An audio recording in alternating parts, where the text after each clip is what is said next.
Naimbitahan ako maging judge sa clones ng Eat Bulaga.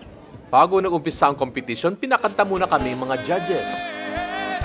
The greatest moments of them all.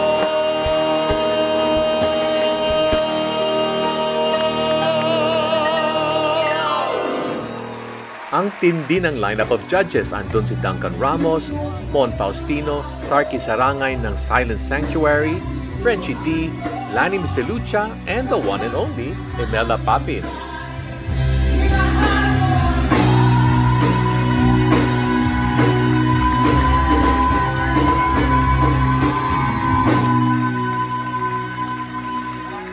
It was so good to see Ryan Agoncillo, kasamahan ko sa talentadong Pinoy. Miss you! Yeah, miss you too, miss you too. Ano tayo? Medyo ibang contest natin ngayon. Ibang talent naman. Yes. Kakaiba nga ang clones. Ito ay competition ng mga ka-sound alike. Contestants are judged according to how close they sound sa kanilang piniling idol. May Claire de la Fuente, Shirley Bassey, Freddie Mercury, Beyonce, at Elvis Presley.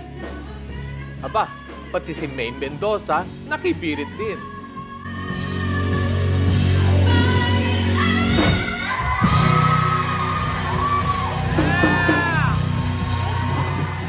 May kakompetensya na si Ann Curtis. And the winner is...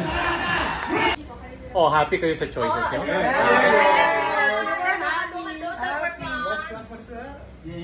Walang sisihan, ha? Pero enjoy kami. Super enjoy. Hey, thank you. Thank you. You work ba? Mga bossing. Para sa TikTok. Oh. So, kailangan nakatayo. Filipinos are touted to be the best singers in the world at nagsisimula yan sa paggaya ng mga pop icon.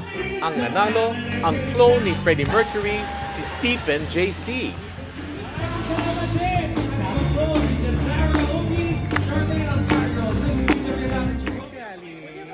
Abangan ang Clones Grand Finals.